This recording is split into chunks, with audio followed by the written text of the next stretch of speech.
Nah, peribahasa ini kita sudah mendengar mungkin dari sejak kecil sampai detik ini. Peribahasa ini menunjukkan bahwa ada sebuah multidimensional dari manusia itu sendiri. Ada sebuah kekompleksan, ada sebuah kompleks yang begitu dinamis dalam diri manusia. Sehingga ada satu hal yang sulit ditebak dari manusia itu, yaitu apa yang ada di dalam hati manusia tersebut. Bahkan Alkitab sendiri melalui Nabi Yeremia menegur bangsa Israel pada saat itu. Dia katakan bahwa betapa liciknya hati.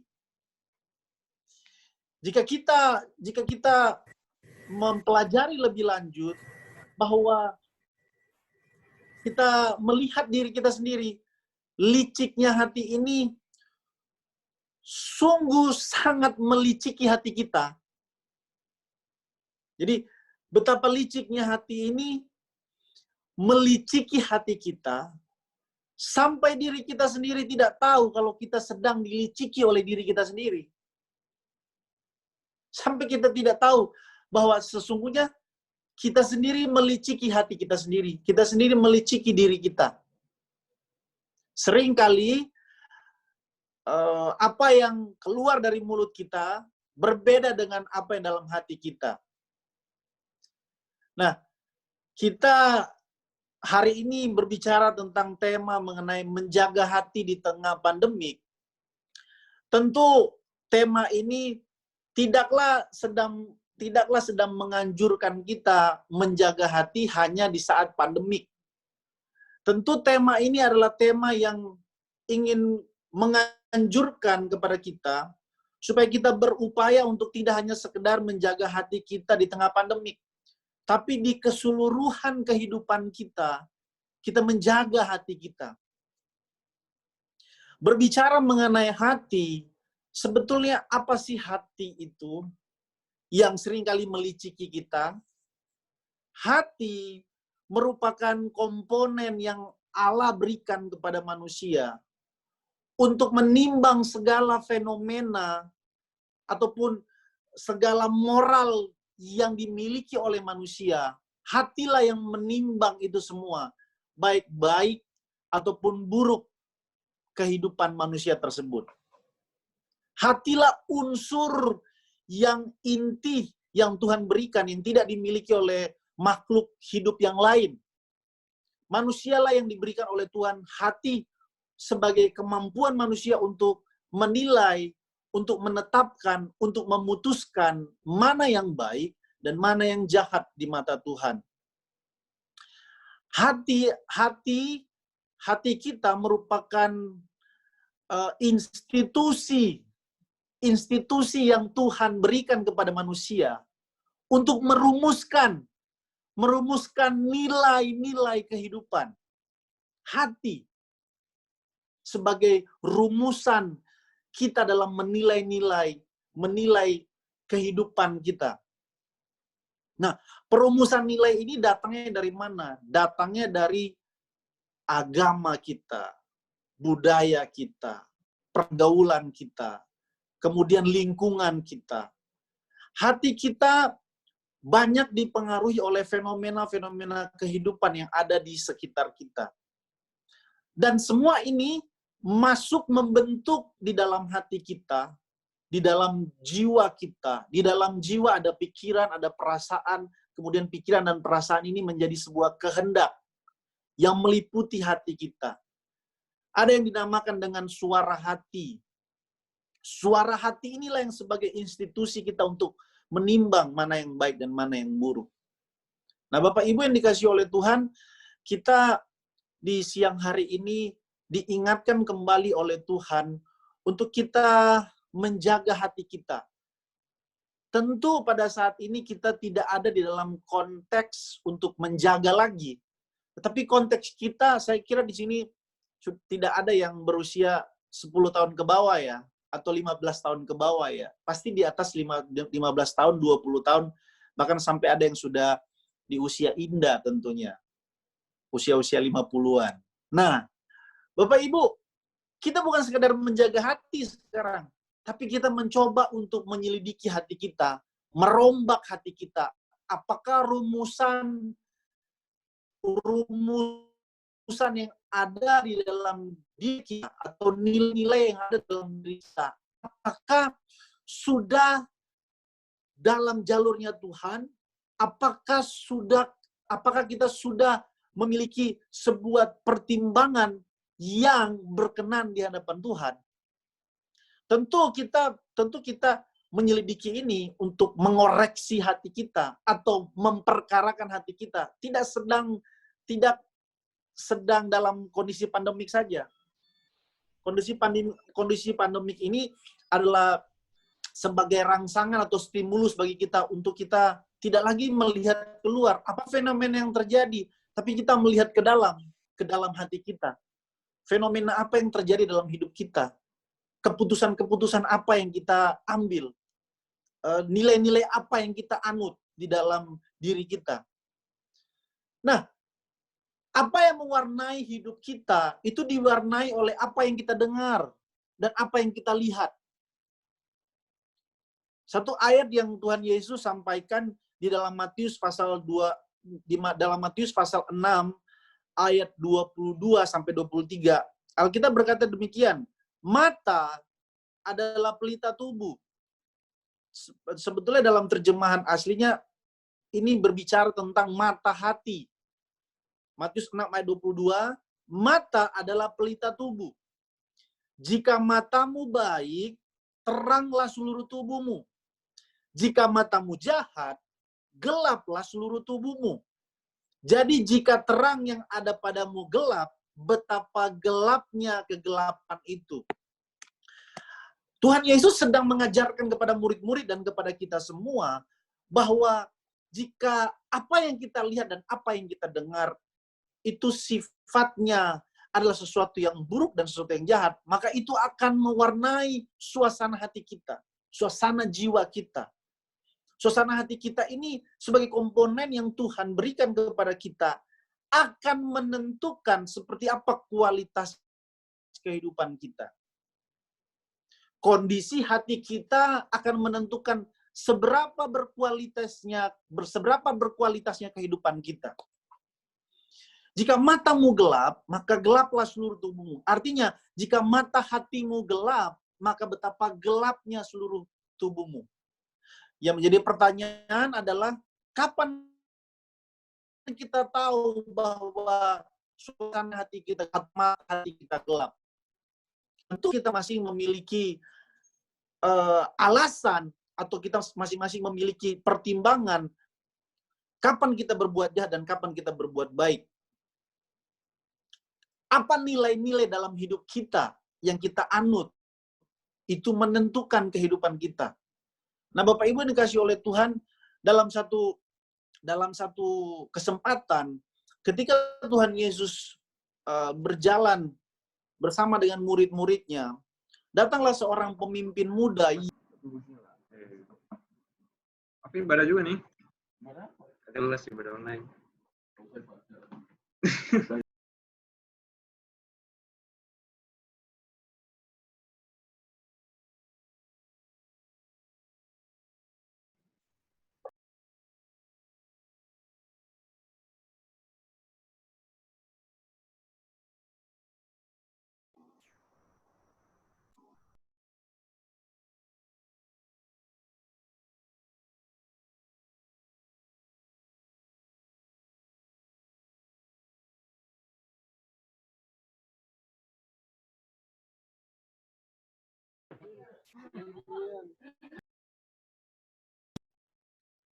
Halo?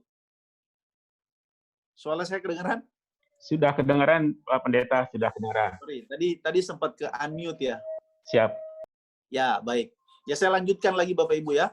Ketika seorang muda, pemimpin muda, bukan hanya sekedar pemimpin, dia muda, pemimpin kaya. Ketemu dengan Tuhan Yesus dan dia bertanya, guru yang baik, apakah yang harus dilakukan untuk supaya aku mendapatkan hidup yang berkualitas? Untuk supaya aku mendapat hidup yang kekal. Lalu Tuhan Yesus berkata kepadanya, sudahkah engkau melakukan firman ini jangan membunuh, jangan mencuri, jangan berzina, jangan mengucapkan saksi dusta, hormatilah ayahmu dan ibumu. Lalu apa yang dijawab oleh orang muda ini? Orang muda ini, pemimpin muda ini menjawab bahwa semuanya telah kulakukan, guru. Pada detik itu, jika Bapak Ibu membaca, Tuhan Yesus tidak kemudian berkata, yang benar, serius. Atau Tuhan Yesus tidak menegasikan atau tidak menyangkali bahwa Tuhan Yesus, bahwa orang muda itu telah melakukan perintah tersebut. Dalam hikayat, dalam cerita, Tuhan Yesus heran melihat anak muda ini. Orang muda ini mampu melakukan apa dalam hukum Taurat dilakukan oleh anak muda ini. Apa yang dilakukannya? Begitu hebat. Tuhan Yesus tidak menyangkali bahwa orang muda ini telah melakukannya. Lalu kemudian Tuhan Yesus berkata bahwa,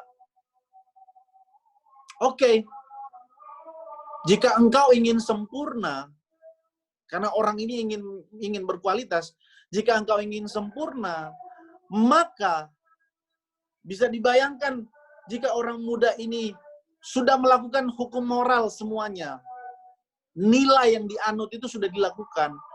Lalu Tuhan Yesus berkata, jika engkau ingin sempurna, lakukan lagi satu hal ini, yaitu juallah segala milikmu, bagikan kepada orang miskin, kemudian datanglah kemari dan ikutlah aku.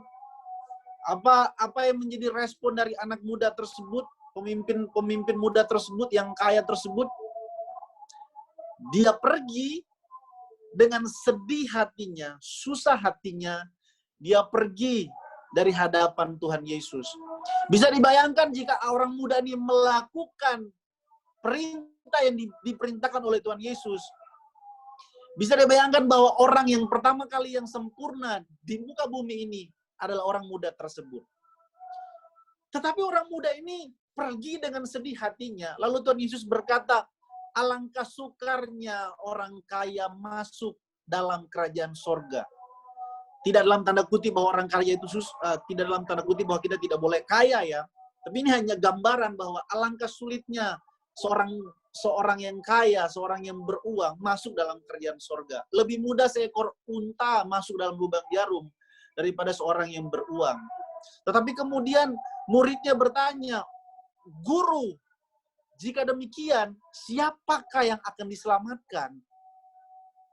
Lalu ayat ini yang terkenal, yang sering dipakai oleh beberapa hamba Tuhan, tidak ada yang mustahil bagi Tuhan. Mustahil bagi manusia, tapi tidak mustahil bagi Tuhan. Atau dalam terjemahan lain, apa yang tidak mungkin bagi manusia, itu mungkin bagi Allah. Ayat ini tidak sedang berbicara mengenai jika kita lagi miskin, lalu Tuhan bisa mengubah kita menjadi kaya. Ayat ini tidak berbicara tentang jika kita sedang sakit, Tuhan berikan mujizat. Tidak, ayat ini sedang berbicara tentang konsep keselamatan. Nah, mengapa saya memberikan referensi ayat ini kepada Bapak Ibu? Karena ayat ini menunjukkan kepada kita ada sebuah korelasi yang erat antara keselamatan dengan nilai yang kita anut. Apa pesan yang bisa kita ambil dari cerita ini atau fragmen ini? Tuhan Yesus sebetulnya tidak sedang meminta harta dari orang muda tersebut. Sebab ketika orang muda ini ingin hidup yang berkualitas, Tuhan Yesus memberikan satu syarat supaya dia bisa berkualitas hidupnya, supaya hidupnya bisa sempurna. Tuhan Yesus datang kepada titik di mana orang muda ini terikat hatinya dengan harta kekayaan yang dimilikinya. Jadi permintaan Tuhan Yesus sebetulnya tidak berbicara tentang hartanya, tapi permintaan Tuhan Yesus yang diminta oleh Tuhan Yesus adalah hati dari orang muda tersebut, pemimpin muda tersebut. Hatinya. Nah, Bapak Ibu yang dikasih oleh Tuhan, ini gambaran bagi kita bahwa sebetulnya hati kita itu banyak kelicikannya, banyak keterikatannya. Saya tidak tahu dari kita masing-masing, mungkin orang muda tersebut keterikatannya dengan harta kekayaannya. Masing-masing kita memiliki keterikatan pribadi lepas pribadi. Ada upaya kita untuk merombak keterikatan itu pada saat ini. Di masa-masa pandemik seperti ini, sebetulnya yang paling berbahaya adalah bukan virusnya, tapi hati kita sesungguhnya yang paling berbahaya. Sebab situasi apapun yang terjadi di luaran sana, apapun bisa terjadi, itu semua tergantung dengan suasana hati kita, kondisi hati kita. Kita bisa melihat situasi yang begitu bergejolak. Sebab memang Alkitab berkata bahwa dunia ini tidak akan semakin lebih baik. Dunia ini akan semakin hancur dengan kefasikannya, dengan kedagingannya. Dan jika kita tidak menjaga kemurnian hati kita atau nilai yang ada di dalam hati kita, maka kita sesungguhnya bisa dikatakan kita gagal untuk diproyeksikan sebagai orang-orang yang dipilih oleh Tuhan untuk diselamatkan. Betapa pentingnya hati kita, Bapak Ibu. Itu sebabnya saya ingin berkata bahwa kemurnian hati kita itu akan menentukan seberapa besar kita menerima kemuliaan Tuhan. Mari kita sama-sama di siang hari ini kita diberikan oleh Tuhan suatu teguran bagi kita untuk kita memurnikan hati kita. Nah, bagaimana cara memurnikan hati kita, Pak Pendeta? Tidak bisa tidak. Apa yang kita lihat dan apa yang kita dengar, itu mempengaruhi suasana hati kita. Itu membentuk hati kita. Dan yang harus kita lakukan tidak bisa tidak adalah pertemuan seperti ini.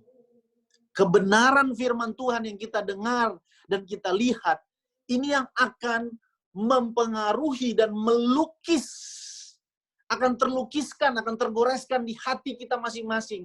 Sehingga sebagai institusi yang Tuhan berikan kepada kita, hati nurani kita lah yang akan menegur kita, akan menghakimi kita, akan membimbing kita ketika kita melakukan sesuatu yang jahat di mata Tuhan.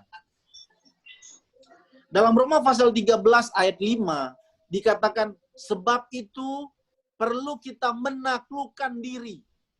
Roma pasal 13 ayat 5. Sebab itu perlu kita menaklukkan diri, bukan saja oleh karena kemurkaan Allah, tetapi juga oleh karena suara hati kita. Alkitab berkata, sebab itu kita perlu menaklukkan diri. Menaklukkan diri bukan saja hanya kepada kemurkaan Allah, tetapi juga karena suara hati kita. Roma pasal 13 ini konteksnya berbicara tentang ketertundukan kepada pemerintah. Tunduk kepada pemerintah. Nah, kita sebagian Bapak Ibu ini, bukan sebagian, hampir semua Bapak Ibu, dan termasuk saya sendiri, kita ada dalam negara yang kita harus tunduk kepada negara, tunduk kepada aturannya, tunduk kepada hukumnya. Nah, Alkitab berkata bahwa jika kita tidak tunduk kepada pemerintah sebagai wakil Allah di dunia ini, maka Allah akan memurkai kita. Alkitab berkata, tunduklah kepada pemimpinmu, baik itu pemimpin yang baik, pemimpin yang bengis, pemimpin yang lalim. Alkitab berkata kita harus tunduk kepada pemimpin kita. Nah, dengan hukum-hukum yang ada, kita tunduk kepada pemerintah. Itu sebagai nilai-nilai dalam kehidupan kita yang kita anut. Untuk supaya kita tunduk kepada pemerintah. Nah, kalau saja kepada pemerintah, institusi yang dibangun oleh manusia, kita diharuskan oleh Tuhan untuk tunduk. Bagaimana dengan institusi keilahian Allah yang Allah taruh dalam diri kita sebagai komponen ilahi yang Allah berikan. Sebab komponen ini tidak dimiliki oleh makhluk lain selain daripada manusia. Kita harus tunduk kepada hati nurani kita, di mana hati nurani kita harus diwarnai oleh kebenaran firman Tuhan, yang oleh Roh Kudus, yang adalah roh yang menuntun kita kepada segala kebenaran. Roh Kudus tidak bisa menuntun kita ke dalam segala kebenaran jika tidak ada kebenaran dalam hati kita. Nah, Bapak Ibu yang dikasihi Tuhan, marilah kita pada siang hari ini kita kembali memberikan hati kita untuk Tuhan. Persoalan kita di masa pandemik ini ada begitu banyak. Dari pertemuan seperti ini kita tidak bisa bertemu secara langsung. Kemudian perekonomian kita tidak bisa lancar. Kemudian ancaman yang paling terbesar dari pandemik ini adalah kematian. Nah, tahukah Bapak Ibu bahwa mau ada atau tidak adanya pandemik COVID-19 ini, atau mau ada peperangan atau mau ada apapun yang terjadi, Bapak Ibu, kita sebetulnya sedang menghadap takhta kerajaan putih, yaitu takhta kerajaan Yesus, bahwa satu persatu kita pasti akan mengalami kematian. Tidak akan terlepas selama Bapak Ibu dan saya adalah manusia, kita pasti akan mengalami kematian.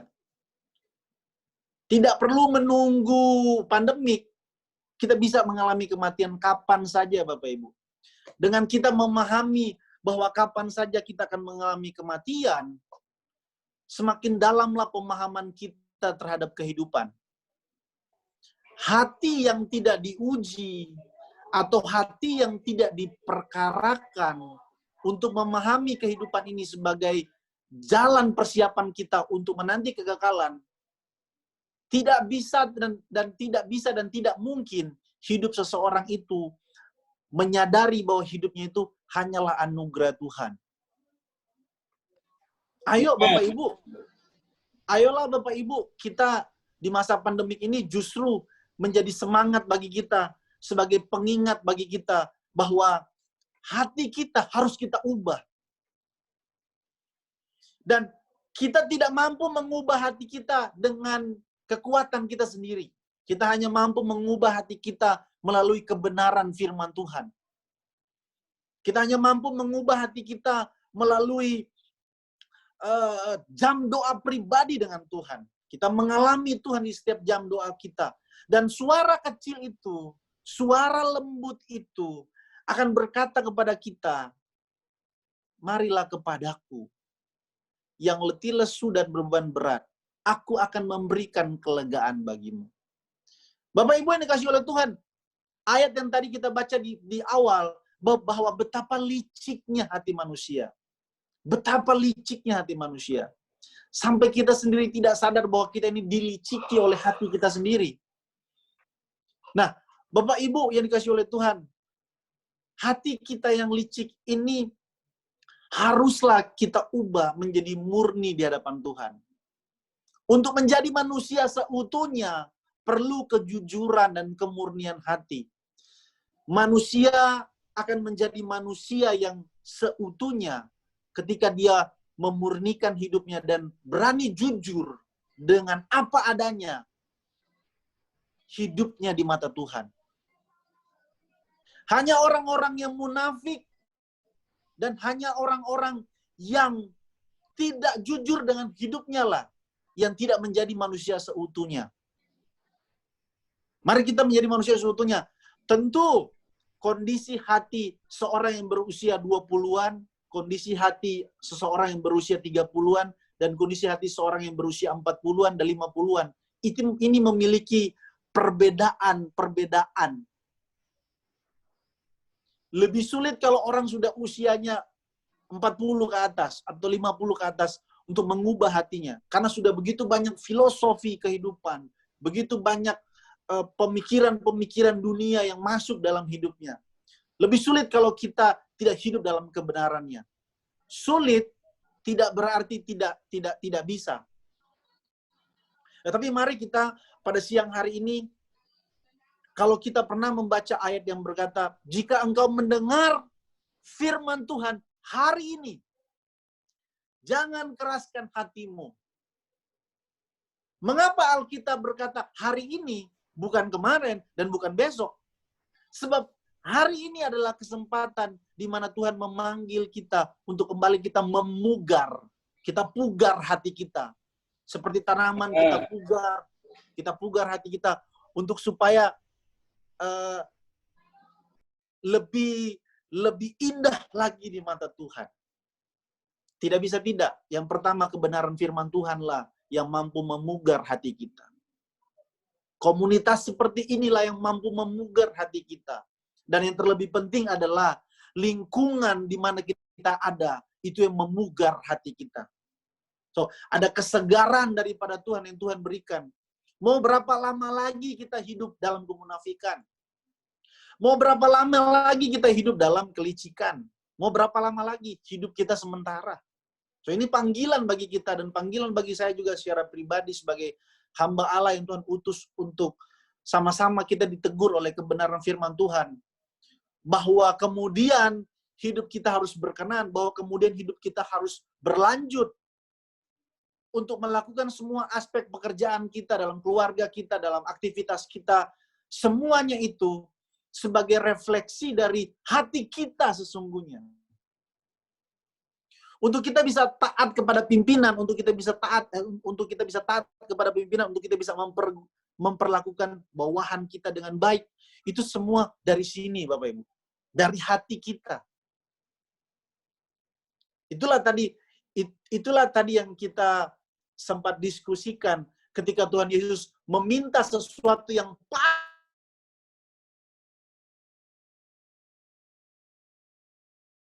berharga dari orang muda itu. Tuhan tanya, bukan kedudukannya sebagai pimpinan, bukan popularitasnya, tetapi Tuhan Yesus meminta hal yang paling penting yang telah Dia taruh dalam hidup manusia, yaitu hati dari seorang muda yang kaya tersebut. Untuk supaya nilai-nilai hidupnya bisa bermakna untuk kerajaan Tuhan. Amsal pasal 4 ayat 23 berkata demikian, Bapak Ibu. Jagalah hatimu. Kalau kata siapa ya, penyanyi Muslim itu ya, jagalah hati, jangan kau nodai, jagalah hati, lentera hidup ini. Ku kan menari, kok bisa medley ke situ ya Bapak Ibu. Jagalah hatimu dengan segala kewaspadaan. Karena dari situlah terpancar kehidupan. Itu yang tadi saya katakan bahwa pancaran atau refleksi dari hidup kita atau kualitas dari hidup kita itu dimulai dari hati kita, Bapak Ibu. Hati kita perlu dijaga. Bagaimana kita dapat membedakan mana suara hati kita dan mana suara hati Tuhan? Itu kan yang tersulit bagi hidup kita. Bagaimana kita membedakan suara hati kita yang licik dan suara hati Tuhan? Itu masing-masing mempunyai pergumulannya. Saya tidak bisa memberikan jawaban secara baku kepada Bapak Ibu. Tapi saya bisa memberikan indikasi bahwa mana suara Tuhan yang sifatnya ilahi dalam kehidupan kita. Dan mana suara dari si jahat yang membisiki kita. Seperti Yudas bisa mengkhianati Yesus karena ada suara-suara yang membisiki hatinya. Petrus bisa menyangkal Yesus, ada suara-suara hati dari si jahat. Tidak bisa tidak Bapak Ibu. Tidak bisa tidak Bapak Ibu. Alkitablah satu-satunya suara Tuhan yang mampu mengkoreksi setiap keputusan-keputusan kita. Jadi mungkin ini sebuah statement yang klise kepada Bapak Ibu yang sudah Kristen dari sejak kecil. Bahwa Alkitab adalah pedang yang bermata dua yang mampu menusuk sampai kepada sumsum tulang kita, sampai kedalaman kehidupan kita. Apapun yang terjadi di luar sana, mau pandemi, mau COVID, mau perang nanti antara Cina dan Amerika dan Rusia, mau gejolak apapun yang terjadi di luar sana, bagaimanapun hidup ini, dan apapun yang terjadi atas hidup ini, kita tetap percaya bahwa Tuhan Yesus tetap menyertai kehidupan kita sampai detik ini. Amin. Bahkan di saat kita jahat pun, di saat kita melakukan kejahatan pun, kalau sampai Bapak Ibu berbuat jahat kemudian ditegur oleh Tuhan melalui cara apapun itu, berbahagialah Bapak Ibu. Sebab Bapak Ibu masih ada di hatinya Tuhan. Yang paling berbahaya adalah orang yang sudah mengalami seperti Mazmur 73, mengalami keadaan sehat, mengalami keadaan tidak ada masalah, tidak ada pergumulan. Lalu dia berkata bahwa saya tidak perlu lagi. Saya hanya perlu kedudukan, saya hanya perlu jabatan, saya hanya perlu koneksi yang banyak. Nah, orang-orang demikian yang terikat hatinya dengan keinginan-keinginan daging, terikat hatinya dengan keinginan-keinginan duniawi ini. Orang-orang demikian sulit untuk diubahkan oleh Tuhan. So, Bapak Ibu yang dikasihi oleh Tuhan, saya percaya bahwa Bapak Ibu yang hari ini hadir akan diberkati oleh Tuhan. Bukan hanya sekedar berkat secara jasmani, tetapi saya ingin Bapak Ibu diberkati oleh Tuhan secara ilahi, berkat-berkat ilahi, yaitu berkat hati yang baru yang diubahkan oleh Tuhan. Hati yang mengasihi Tuhan lebih lagi, hati yang mengasihi sesama lebih lagi, hati yang mengasihi diri sendiri lebih lagi, sehingga hatimu terpancar dalam kehidupan, dan orang melihatmu dan melihatku. Orang berkata, aku melihat Kristus hidup dalam hidupmu. Amin.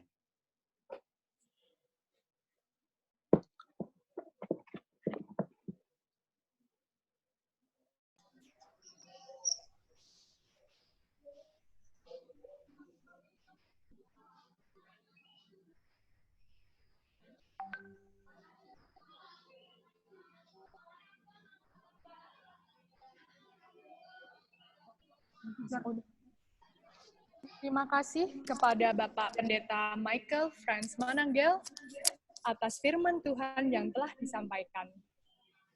Saat ini kita akan mendengarkan kesaksian dari Bapak Ari Setio Widodo selaku Kepala Bidang Patuan Internal Kantor Wilayah DJBC Jawa Barat. Kepada Bapak Ari Setio Widodo, dipersilahkan.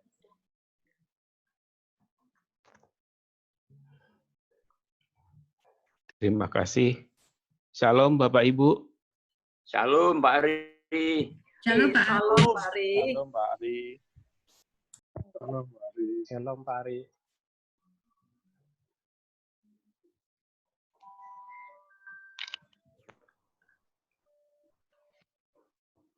Mohon izin Bapak Ibu.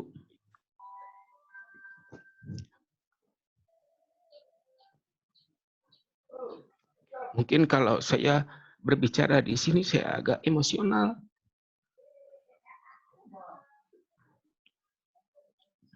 Tapi izinkan saya untuk bisa memberikan sedikit kesaksian. Mohon izin Pak Wijayanta, Pak Hermiana, Pak Muji, dan Bapak Ibu sekalian, dan mungkin rekan-rekan yang sudah mengenal saya sebelumnya, khususnya rekan-rekan yang ada di IKC ataupun rekan-rekan angkatan saya yang mungkin dulunya mengenal saya, ini masih di seberang. Karena ketika mengenal saya, memang kondisi saya ya masih dengan segala pergumulan.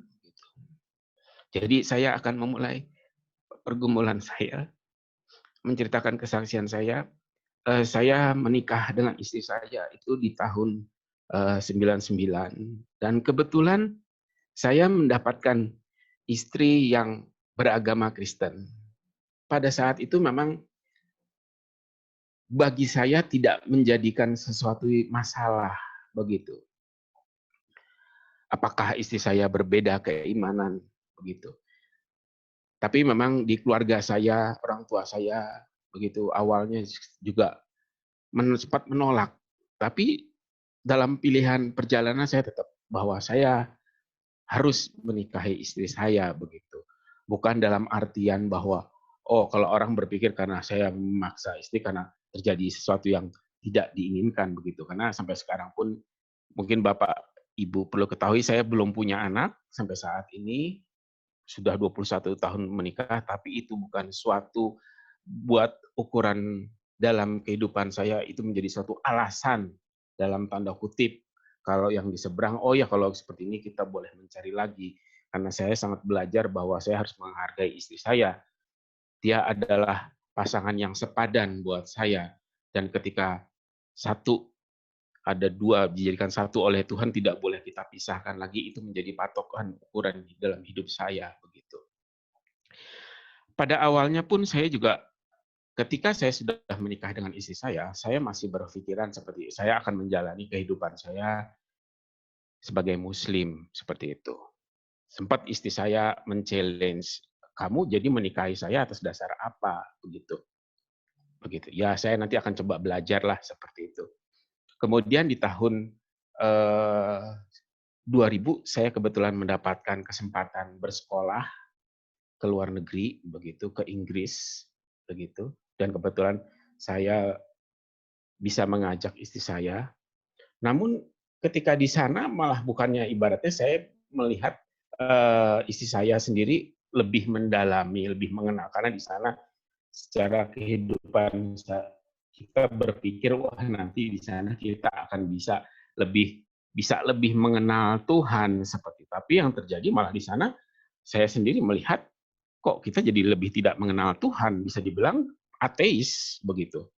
Karena kalau kita kehidupan di sana kita ke gereja itu bukannya orang-orang muda yang datang ke gereja, tapi orang-orang yang sudah sepuh, yang sudah tua begitu. Dan kadang-kadang kalau kita datang ke sana, kita cuma dilihatin, kok ini orang salah masuk atau bagaimana seperti itu begitu.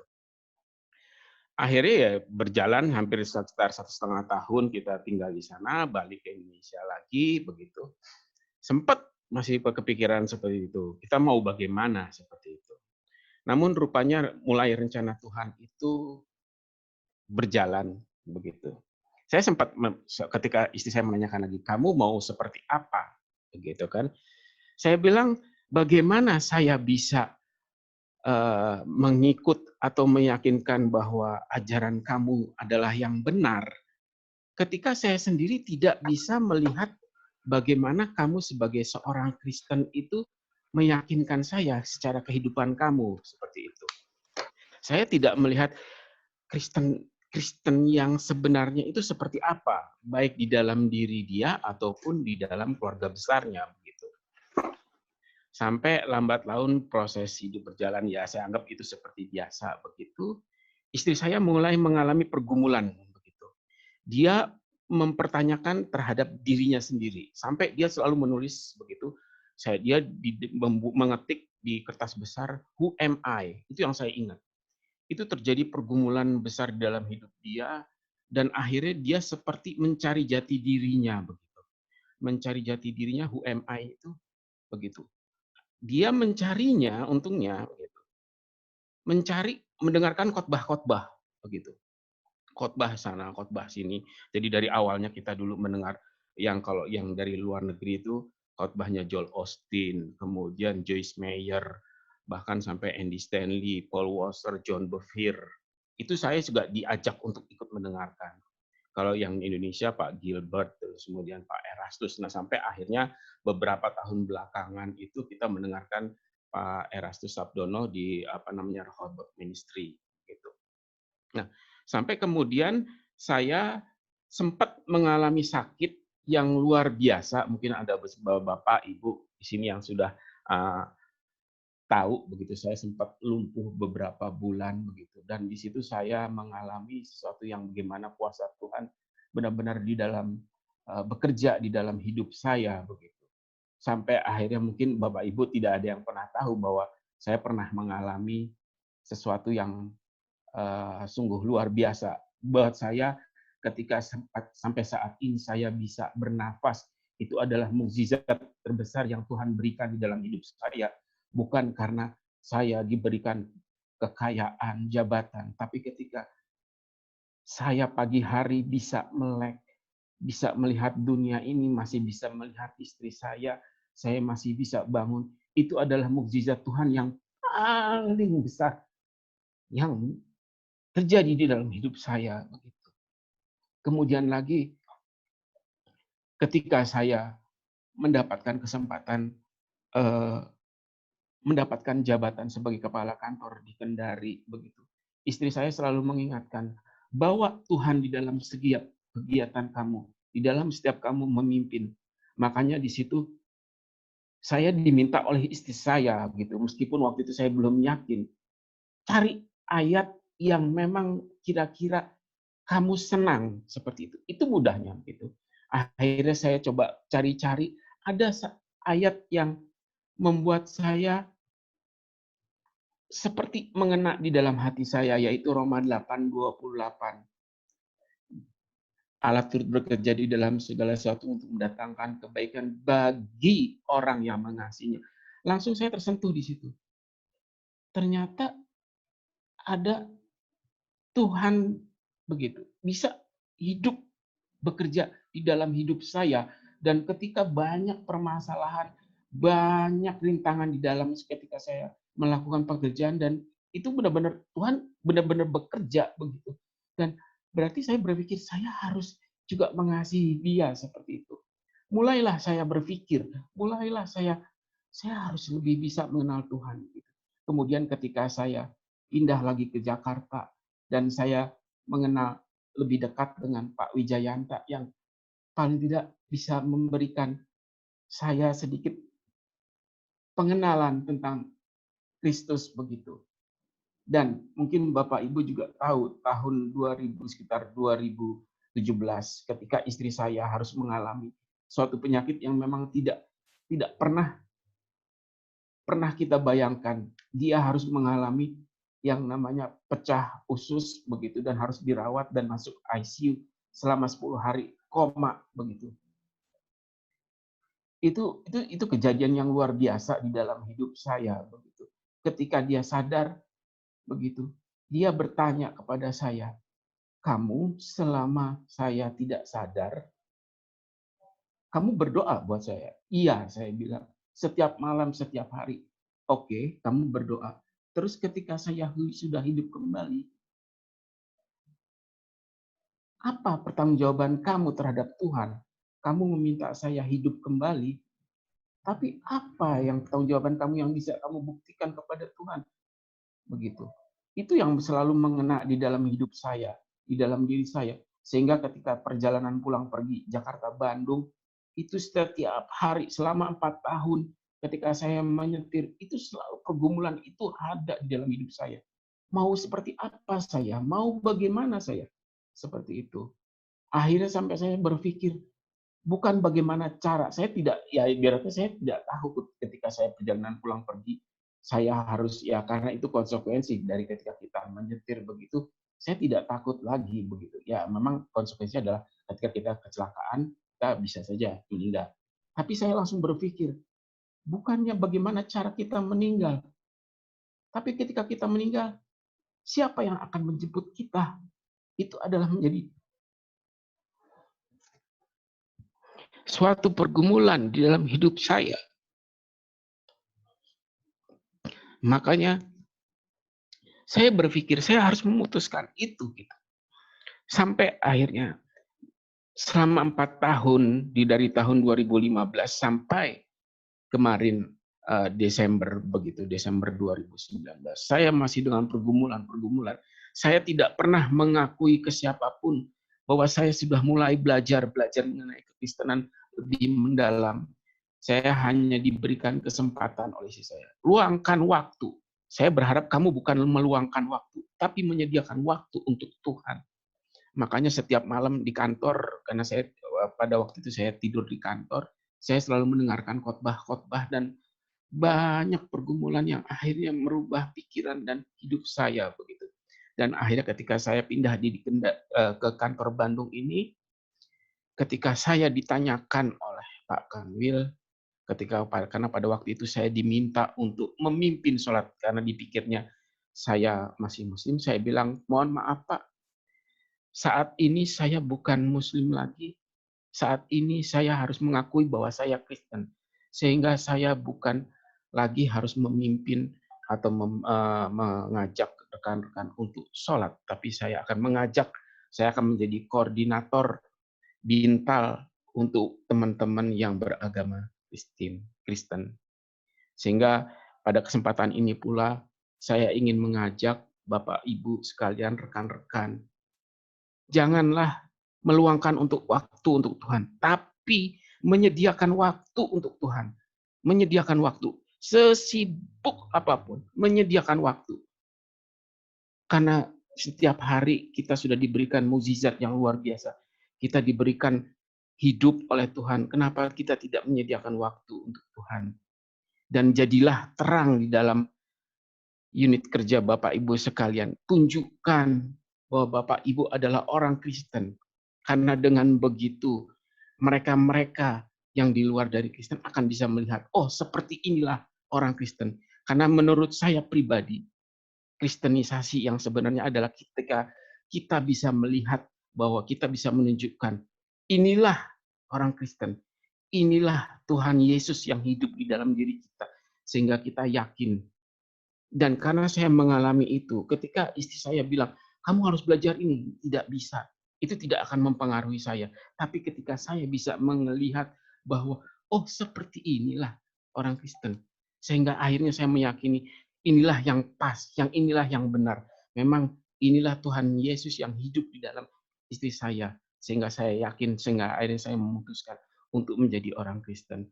Sekali lagi Bapak Ibu, pada kesempatan ini, mari luangkan waktu, luangkan hidup. Selagi kita masih diberikan nafas, mari kita meluangkan dan memuji Tuhan Yesus. Karena meskipun kita tidak meluangkan waktu, bukan berarti akhirnya kemuliaan Tuhan akan hilang, tidak. Namun kita harus takut bahwa kita akan dosa. Dan upah dari dosa itu adalah maut, Bapak Ibu. Sekali lagi, mari kita selalu hidup dalam Kristus. Seperti tadi yang sudah Pak Pendeta ingatkan dalam akhir khotbahnya. Mungkin itu kesaksian dari saya, Bapak Ibu. Sekali lagi terima kasih dan izinkan saya untuk bergabung dan izinkan untuk selalu mengingatkan saya agar saya bisa terus mengenal Kristus di dalam hidup saya. Sekali lagi terima kasih. Selamat siang Bapak Ibu, rekan-rekan sekalian. Terima kasih Bapak Aris Widodo atas kesaksiannya yang meneguhkan iman kita semua untuk tetap mengandalkan Tuhan dalam kehidupan kita. Sedikit pengumuman, persembahan dapat diberikan melalui rekening Persekutuan Warga Kristiani, Kantor Pusat DJBC, transfer GoPay dan OVO ke nomor yang telah tertera di layar. Terima kasih.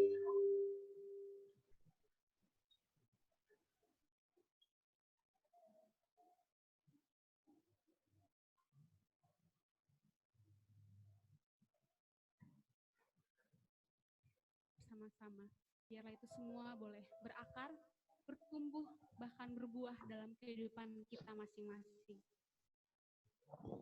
Firman Tuhan dalam 1 Petrus 5 ayat 7 berkata, serahkanlah segala kekhawatiranmu kepadanya, sebab ia yang memelihara kamu.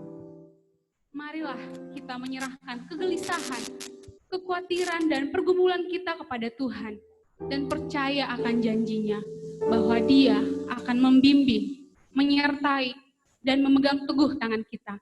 Biarlah lagu yang akan kita nyanyikan menjadi komitmen kita di hadapan Tuhan. Kita naikkan pujian, tenanglah kini hatiku, Tuhan memimpin langkahku.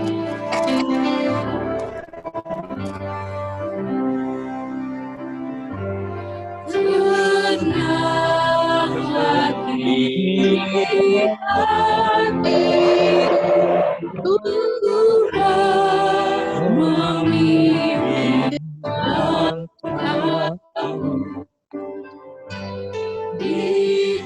Setiap saat dan kerja Ku rasa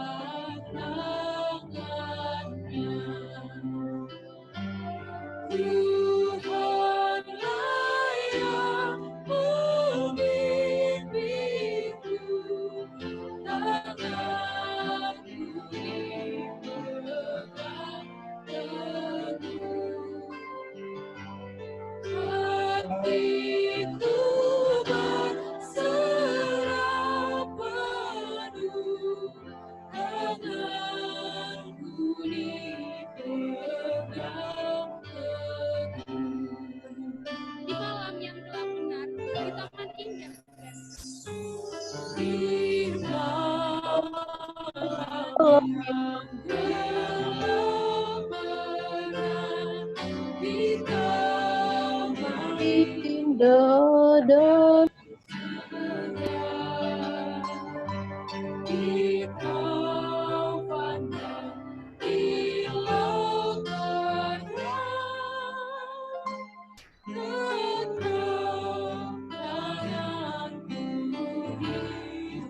Tuhanlah yang membimbing.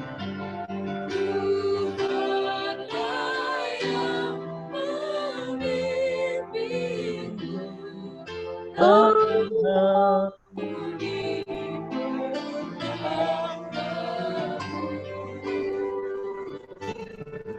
hatiku serahkan berserah penuh, tangan dipegang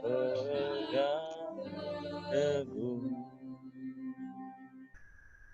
Kami mengundang Bapak Pendeta Michael Kranz Mananggal untuk memimpin doa syafaat dan doa berkat.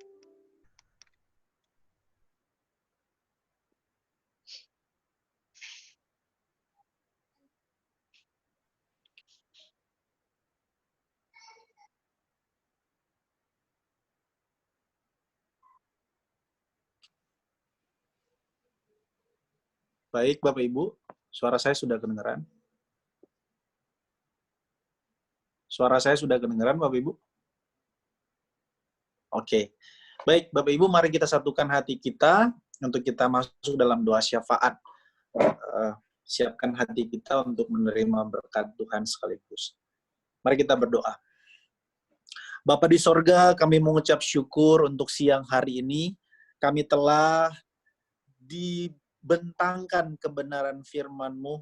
Kiranya apa yang kami dengar, apa yang kami lihat, situasi, atmosfer yang kami alami dalam pertemuan ilahi ini, Bapa, dikerjakan menurut rencana dan kehendak-Mu dalam kehidupan kami.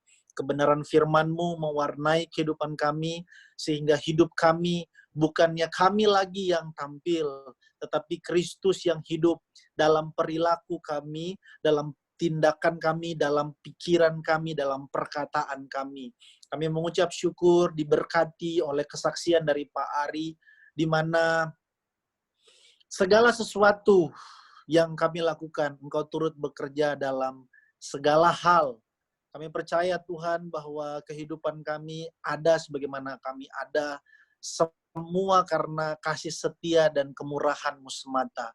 Terima kasih untuk siang hari ini, pertemuan yang indah ini Tuhan. Kami mendoakan bangsa dan negara kami di bawah kepemimpinan Bapak Presiden, Bapak Joko Widodo, dan Wakil Presiden Bapak Ma'ruf Amin. Kiranya bangsa negara kami ini menjadi sejahtera, menjadi makmur, menjadi tempat di mana manusia yang hidup di bangsa negara ini mampu percaya kepada Tuhan untuk saling mengasihi satu sama lain, memberkati kesehatan kedua pemimpin kami ini, sehingga kebijakan demi kebijakan yang mereka ambil, keputusan yang mereka ambil, mampu seturut dengan kehendak-Mu Tuhan. Mendoakan Provinsi DKI Jakarta yang ada ini Tuhan, di tengah-tengah kondisi pandemik yang ada, keputusan dari gubernur kami, wakil gubernur kami, dan seluruh perangkat pekerja di DKI ini Tuhan, kami serahkan ke dalam tangan-Mu, sehingga apapun yang mereka ambil keputusannya, mampu menjadi keputusan yang menyejahterakan bangsa ini, menyejahterakan orang-orang yang ada di DKI ini Tuhan. Tuhan, kiranya kami serahkan ke dalam tangan-Mu juga Kementerian Keuangan di bawah kepemimpinan Ibu Sri Mulyani Indrawati, serta Direktorat Jenderal Bea dan Cukai di bawah kepemimpinan Bapak Heru Pambudi, beserta seluruh anak-anak Tuhan yang menjabat di Direktorat Jenderal Bea dan Cukai. Tuhan, kuserahkan ke dalam tangan-Mu Bapa.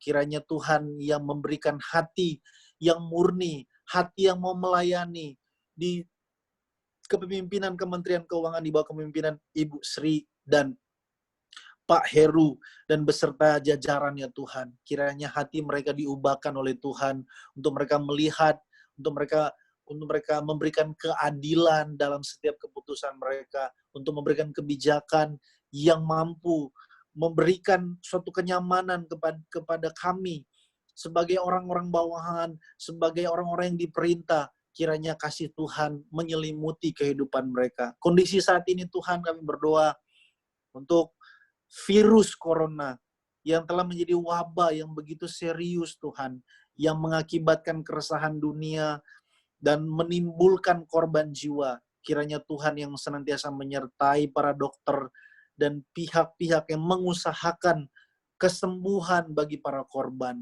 Bapa, kami tahu bahwa tidak ada satupun yang terjadi kecuali Engkau yang menghendakinya untuk terjadi. Apa yang Engkau kehendaki itulah yang Engkau lakukan. Dan apa yang Engkau lakukan yang tidak pernah terjadi tanpa Engkau kehendaki Tuhan. Itu sebabnya semuanya ada dalam kontrol-Mu Tuhan. Semuanya ada dalam kehendak-Mu Tuhan. Di dalam nama-Mu Tuhan kami Yesus Kristus, kiranya umat-Mu di tempat ini Tuhan, dijagai oleh Tuhan, dipagari oleh Tuhan, sehingga kami semua ada dalam kesehatan, ada dalam kemampuan untuk menjalani hari-hari kami, di mana kami dalam seluruh aspek hidup kami ingin menyenangkan Tuhan, kami ingin berkenan di hadapan Tuhan. Pengurus PWK, DJBC, serta pelayan ibadah PWK, supaya lebih giat dan lebih rajin lagi Tuhan dalam beribadah. Tuhan, hal-hal yang bersifat lahiriah, kami mampu mengejar dengan mati-matian. Padahal hal lahiriah ini tidak akan kami bawa sampai kepada kematian. Hanyalah hal yang bersifat kekal, yaitu beribadah kepadamu lah yang akan kami bawa nanti sampai kekekalan. Itu sebabnya Tuhan melalui doa ini, kiranya ubahkanlah hati kami, pemikiran kami, paradigma kami, untuk kami mengejar hal-hal yang bersifat kekal, bukan hal-hal yang bersifat lahiriah. Terima kasih Tuhan, berdoa untuk jemaat PWK yang berulang tahun. Bagi mereka yang berulang tahun, yang telah ketambahan usia setahun, biarlah Tuhan Engkau menggendong mereka sampai putih rambut mereka. Biarlah Tuhan yang memberkati kehidupan mereka, memberkati keluarga mereka, memberkati setiap aspek kehidupan mereka. Sehingga yang berulang tahun, mereka menyadari bahwa usianya semakin berkurang, dan itu tanda, itu adalah perintah untuk kami segera bertobat, dan segera lagi melakukan seluruh aktivitas hidup kami hanya untuk menyenangkan hati-Mu, menyukakan hati-Mu Tuhan di usia kami yang baru. Hamba berdoa buat pergumulan bagi jemaat-jemaat PWK-Mu di tempat ini Tuhan, baik dalam masalah kesehatan mereka, dalam masalah keuangan mereka, dalam masalah pekerjaan mereka, baik itu masalah pasangan hidup mereka, baik itu masalah karir kehidupan mereka Tuhan. Hamba serahkan ke dalam tangan-Mu Tuhan bagi jemaat ini. Hamba tidak tahu apa yang menjadi pergumulan dan masalah mereka pada saat ini Tuhan. Tapi satu hal yang hamba ketahui, Engkau turut bekerja dalam segala sesuatu untuk mendatangkan kebaikan bagi kehidupan kami. Sehingga apapun yang menimpa kami dan bagaimanapun keadaan kami tidak akan bertanya kepada Engkau Tuhan, mengapa ini terjadi? Tapi kami akan bertanya, apa yang Engkau kehendaki melalui setiap peristiwa-peristiwa hidup yang kami alami? Bagian mana yang Engkau ingin bentuk dari setiap masalah-masalah kehidupan yang kami alami, untuk supaya kami menjadi murni, untuk supaya kami menjadi serupa dengan Engkau Tuhan, sama seperti Kristus diubahkan oleh Tuhan. Di dalam nama-Mu Tuhan kami Yesus Kristus, kami mengucap syukur untuk siang hari ini. Kami telah dikuatkan oleh Tuhan. Kami kembali untuk bekerja. Kami kembali untuk melanjutkan aktivitas kami. Biarlah kami memiliki hati yang bergirang, yang bergembira. Sebab hati yang gembira adalah obat bagi kami. Kiranya semangat yang patah, kiranya setiap keluhan dalam hidup kami gantikan dengan sukacita dan damai sejahtera daripada Tuhan. Demikianlah kami sudah berdoa dan mengucap syukur kepadamu di dalam nama-Mu Tuhan kami Yesus Kristus yang telah mengajarkan kami berdoa bersama-sama, yaitu doa Bapa kami.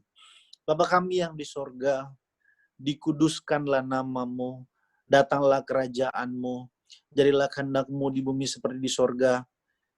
Berikanlah kami pada hari makanan kami yang secukupnya. Dan janganlah membawa kami ke dalam pencobaan, sama seperti kami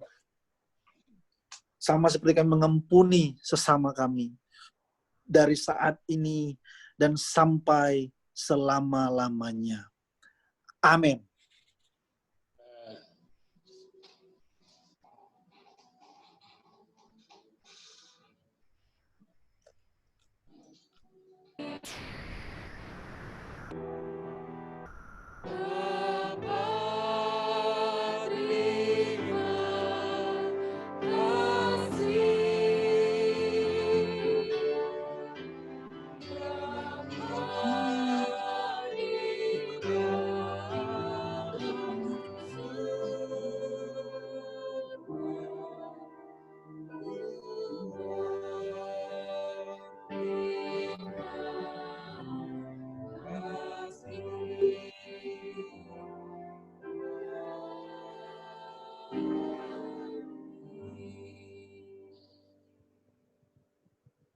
Ibadah kita telah selesai. Bapak Ibu dipersilakan untuk mengambil saat teduh, bersyukur untuk ibadah yang sudah kita laksanakan.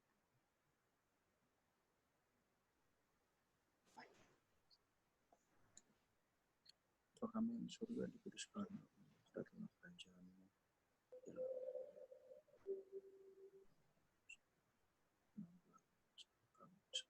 Demikianlah rangkaian ibadah hari ini. Terima kasih kepada Bapak Pendeta, rekan-rekan sekretariat DJBC yang telah melayani hari ini, dan kepada Bapak Ibu, saudara-saudari yang telah mengikuti ibadah hari ini. Pengumuman ibadah virtual 19 Juni 2020. Ibadah virtual 12 Juni 2020. Jumlah jemaat sebanyak 1.087 orang.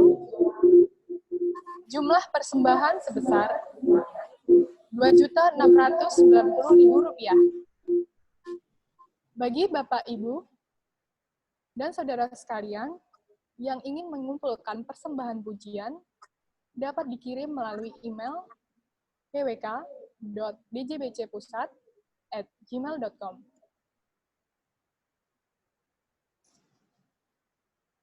Pengumuman ibadah selanjutnya akan disampaikan melalui media sosial PWK DJBC.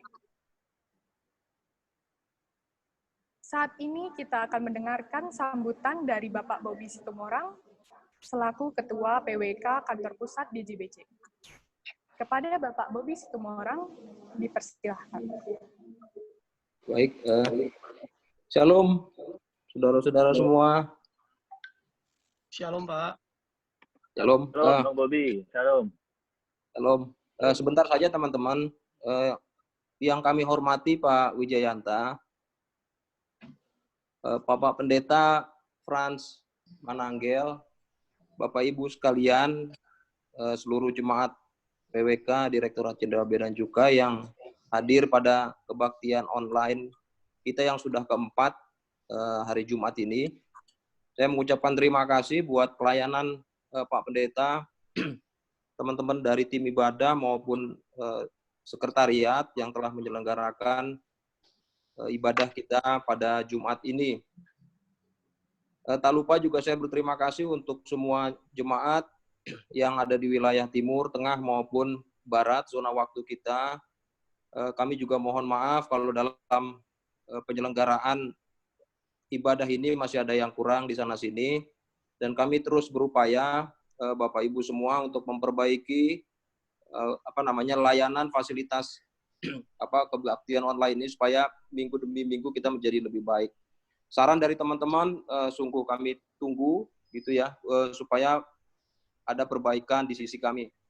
Nah, saya juga berterima kasih buat Pak Ari Setio Widodo yang sudah menyampaikan kesaksiannya. Satu hal tadi kalimat yang begitu indah mungkin yang bisa kita cuplik dari kesaksian tersebut, bahwa kita harus menyediakan waktu buat Tuhan. 24 jam kita miliki dalam sehari, pertanyaannya berapa jam yang kita sediakan. Nah, saya pikir kesaksian Pak Ari itu menjadi kesaksian hidup kita semua, dan sekaligus juga merupakan titik tolak kita untuk berubah.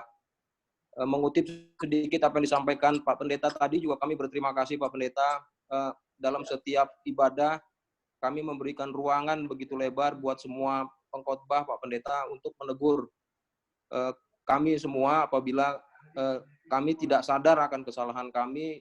Kesempatan yang baik ini adalah di tempat ibadah ini. Jadi mari rekan-rekan semua, kita selalu hadiri ibadah online ini. Berterima kasih juga kami sampaikan kepada Pak Hermiana dari LNSW maupun Pak Muji dari Pengadilan Pajak. Jika berkenan nanti Pak 1 menit, 2 menit, kami persilahkan untuk Pak Hermi dan Pak Muji juga bisa menyampaikan satu patah dua kata bagi kita semua. Nah, rekan-rekan sekalian, sedikit informasi bahwa karena ada perbedaan zona waktu, kami dari tim itu menyediakan skrip ibadah ini, skrip-skripnya pendeta gitu. Dan mohon juga Pak Pendeta Frans nanti juga bisa menyampaikan Pak skripnya tersebut dan dititipkan ke kami supaya bisa kami sampaikan, deliver ke seluruh Indonesia. Sekali lagi tadi saya banyak perhatikan karena perbedaan waktu, mungkin di wilayah timur sudah mulai bekerja di jam seperti ini gitu. Nah itu mungkin itu beberapa hal yang perlu kami sampaikan. Selanjutnya juga kami berkoordinasi dengan Pak Aji Kundoyo di bagian rumah tangga. Tadinya kami mau mencoba untuk menggunakan ruang ibadah tersebut sebagai kebaktian kita gitu. Sempat disusun sama Pak Aji itu 50% dari kapasitas ruangan ya. Namun setelah kita lihat kayaknya masih terlalu banyak, dan kita di kantor pusat belum memutuskan untuk beribadah secara fisik gitu. Tapi nanti mungkin bisa kita lihat perkembangannya seperti apa. Apakah bisa 1-2 orang nanti kita juga bisa ada di situ, jadi kelihatan jemaat juga, sehingga teman-teman bisa lihat juga gitu. Sementara ini kan masih petugas-petugas ibadahnya saja gitu. Mungkin itu Bapak Ibu sekalian, sekali lagi terima kasih banyak untuk menghadiri kebaktian ini Pak Pendeta Frans dan teman-teman sekalian semua. Kita mulai bersyukur setiap hari karena berkat-berkat yang kecil, nafas kehidupan, penyertaan itu yang gak pernah kita minta, ternyata Tuhan berikan setiap hari buat kita. Selamat bekerja buat teman-teman sekalian, dan saya persilahkan buat Pak Muji kalau masih join dan Pak Hermiana untuk menyampaikan sapaannya buat kita semua. Terima kasih, Tuhan memberkati. Amin. Selamat siang rekan-rekan semua. Muji Rajo, salam kenal, Hakim Pengadilan Pajak. Senang bisa ketemu secara virtual, ini kali pertama saya mengikuti dari 4 kesempatan. Jadi tombol kangen kita semua bersekutu dalam Tuhan bersama rekan-rekan semua. Terima kasih sudah diberi kesempatan untuk join dalam persekutuan PWK ini. Kiranya PWK Becukai tetap maju dan semangat dalam pelayanan melalui kinerja kita di Bea dan Cukai. Terima kasih buat Pak Ani tadi kesaksiannya yang menguatkan kita. Satu hal saya akan percaya bahwa kita sudah dipilih sejak kita dalam kandungan. Terima kasih buat rekan-rekan semuanya. Baktian ini saya tadi lihat sudah sampai menyentuh angka 204-an di Tuhan dari Sabang sampai Merauke. Terima kasih, semoga ini bisa menguatkan kita semua. Terima kasih, Tuhan memberkati. Terima kasih Pak Muji. Terima kasih kepada Bapak Bobi dan Bapak Muji.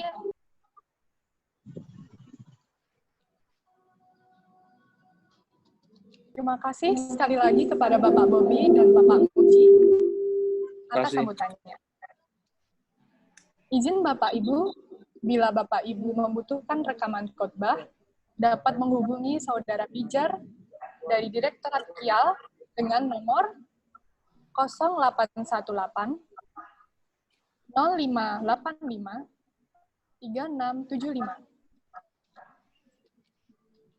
Terima kasih kepada Bapak, Ibu, saudara-saudari yang telah mengikuti ibadah hari ini.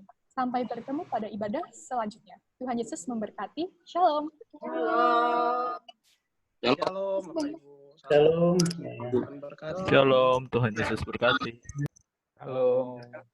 Tuhan berkati Pak, Bapak Ibu. Shalom. Shalom, Tuhan berkati. Udah.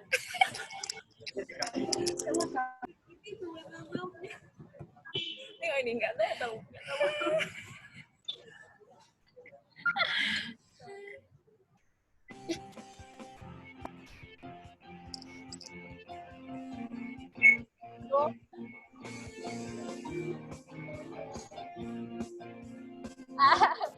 Oh, bukaku.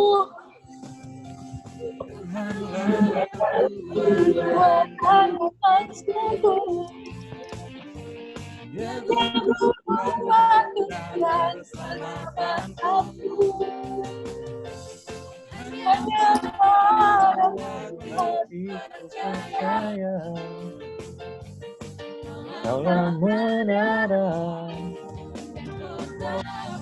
perlindungan. Selalu bersyukur sebab Cintamu padaku akan pernah berubah. hatiku percaya Walau bumi bergoncang, gunung beranjak, namun kasih setiamu pasti ada.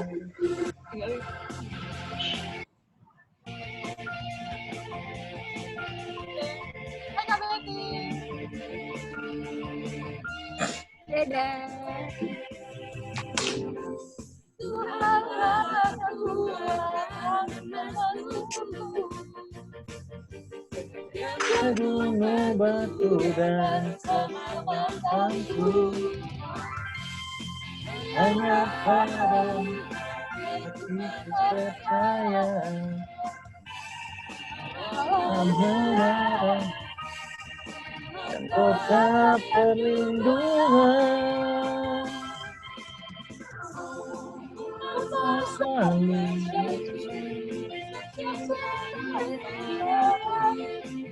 akan pernah berubah.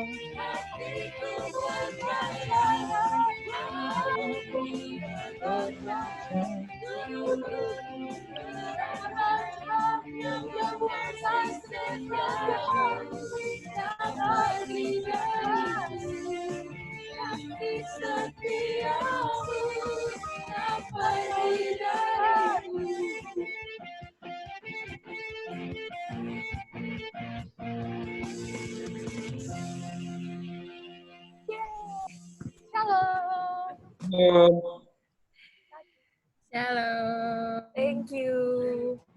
Shalom, shalom. Baru muda.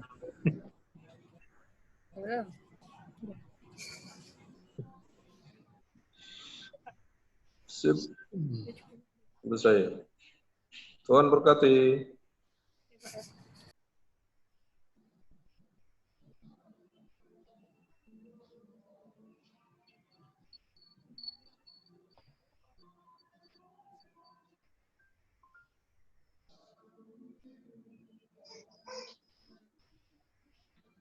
Thank you, Tip. God bless.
Barangnya di mana, Pak? Barangnya itu, Pak.